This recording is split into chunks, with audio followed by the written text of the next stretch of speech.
আসসালামু আলাইকুম। সবাই কেমন আছেন? আশা করি সবাই ভালো আছেন। আমিও ভালো আছি। আজকে নিয়ে আসলাম কিভাবে আমরা খুব সহজে বাসায় রেস্টুরেন্টের মতো এই ভেজিটেবল ড্রাম স্টিকটা বানিয়ে নিতে পারি। আর এই ভেজিটেবল ড্রাম স্টিকটা খেতে এতটাই মজা, একবার বানিয়ে খাওয়ালে বাসার ছোট বড় সবাই অনেক পছন্দ করবে আর বারবার বানিয়ে দিতে বলবে।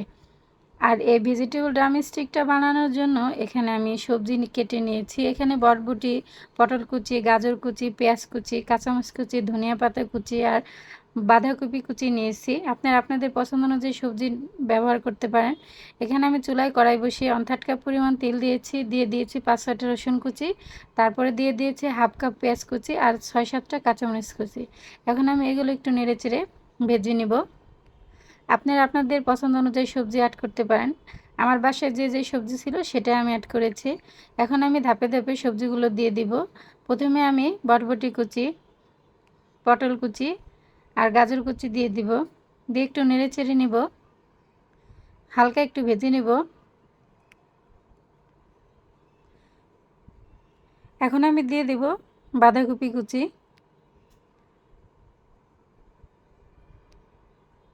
বাঁধাকপি কুচিটা দেওয়ার পরে নেড়ে চেড়ে আমি আবারও কিছুক্ষণ রান্না করে নিব।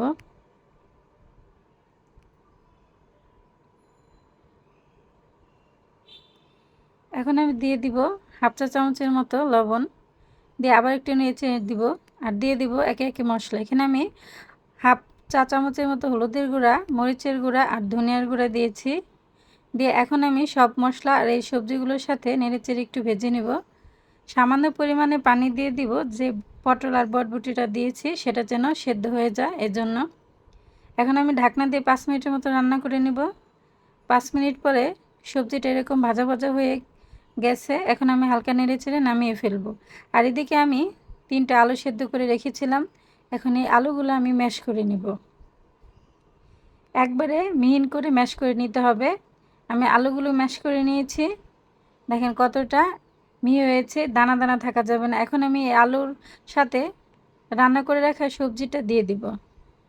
এখন দিয়ে দিব 1/2 চা চামচের মতো মরিচের গুঁড়া, ধনিয়ার গুঁড়া, জিরার গুঁড়া আর হচ্ছে 1/2 চা চামচ চাট মশলা আর 1/2 চা চামচ লবণ দিয়ে এখন আমি সবগুলো উপকরণ সুন্দরভাবে নেড়েচেড়ে মাখিয়ে নিব। মাখানো হয়ে গেলে দিয়ে দিব আমি 1 টেবিল চামচের মতো ময়দা। এখন আমি সবগুলো উপকরণ আবার ওই ময়দার সাথে নেড়েচেড়ে মিশিয়ে নিব। সবগুলো মেশানো হয়ে গেলে এভাবে আমি লম্বা সাইজ করে কাঠি কেটে রেখেছি।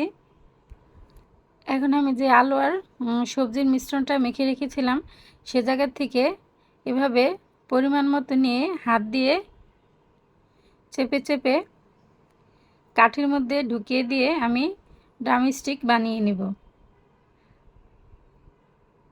আর আমার এই সহজ রেসিপিটা যদি আপনাদের ভালো লেগে থাকে তাহলে অবশ্যই আমার চ্যানেলটা সাবস্ক্রাইব করে দিবেন, আমার ফেসবুক পেজটাকে ফলো করে দিবেন আর লাইক কমেন্ট শেয়ার করে পাশে থাকবেন। আর আপনারা এই ভেজিটেবল ড্রামস্টিকটা বাসায় বানিয়ে খাবেন, কেমন হয় আমাকে কমেন্ট করে বানাবেন। আমি বাসায় বানিয়েছিলাম, আমার এই ড্রামস্টিকটা খেয়ে সবাই অনেক পছন্দ করেছে আর প্রশংসাও করেছে, অনেক মজা হয়েছিল। আপনারা অবশ্যই বানিয়ে খাবেন। এভাবে আমি হাত দিয়ে চেপে চেপে এই কাঠির উপর এভাবে ড্রামস্টিকটা বানিয়ে নিয়েছি। এখন আমি এদিকে 2 টেবিল চামচ ময়দা আর 1/2 চা চামচ হলুদের গুঁড়া আর মরিচের গুঁড়া আর 1/2 চা চামচ লবণ দিয়ে এভাবে একটা লিকুইড গুলিয়ে রেখেছিলাম। এখন আমি এই ড্রামস্টিকগুলো এই ময়দার লিকুইডের মধ্যে ডুবিয়ে নিব। তারপরে ব্রেড ক্রাম্বস দিয়ে এভাবে ড্রামস্টিকটার গায়ে লাগিয়ে নিব আর হাত দিয়ে একটু চেপে চেপে দিব যাতে ব্রেড ক্রাম্বসটা এই ড্রামস্টিকটার গায়ে সুন্দরভাবে লেগে যায়। আর এই ব্রেড ক্রাম্বসটা যদি বেশি লাগে গায়ে তাহলে ভাজার পরে খেতে একটা ক্রিস্পি ভাব আসবে আর খেতে অনেক মজা হবে। এভাবে আমি সবগুলো ড্রামস্টিক বানিয়ে নিব। আমি সবগুলো ড্রামস্টিক বানিয়ে নিয়েছি। আপনারা এটা ফ্রোজেন করেও রাখতে পারেন। আমি এখানে পরিমাণে বেশি বানিয়েছি, অর্ধেকটুকু আমি ফ্রোজেন করে রেখেছি আর অর্ধেকগুলো আমি ভেজে নিয়েছি। এদিকে আমি একটা ফ্রাই প্যান চুলায় বসিয়ে দিয়েছিলাম, তাতে পরিমাণ মতো তেল দিয়ে আমি এখন ড্রামস্টিকগুলো দিয়ে দেবো। আর এই সময় চুলার আঁচটা মিডিয়াম আঁচে থাকবে, বেশি হাই হিটে ভাজা যাবে না, তাহলে তাড়াতাড়ি লাল হয়ে যাবে আর পুড়ে যাবে। এজন্য মিডিয়াম আঁচে আস্তে আস্তে ভাজতে হবে।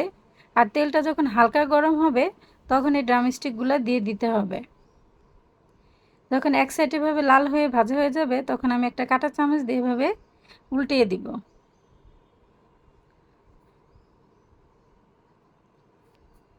উল্টিয়ে দিয়ে আমি সময় নিয়ে একটু এভাবে লাল লাল করে ভেজে নিয়েছি। দেখতে অনেকটা ক্রিস্পি হচ্ছে আর লোভনীয় মনে হচ্ছে। এখন আমি এই ড্রামস্টিকগুলা একটা প্লেটে তুলে নিব। দেখেন কালারটা কি সুন্দর আসছে, মাশাআল্লাহ, খেতেও অসাধারণ হয়েছিল। আপনারা এটা বিকেলের নাস্তায় বা বাচ্চাদের টিফিনেও দিতে পারেন। বানিয়ে ফ্রোজেন করে রাখলে যে কোনো সময় মন চাইলে বের করে ভেজে খেতে পারেন বা বাচ্চাদের টিফিনে দিয়ে দিতে পারেন। আজকের মতো এখানে আবার আসবো নতুন কোনো রেসিপি নিয়ে। ততক্ষণ সবাই ভালো থাকবেন। আসসালামু আলাইকুম।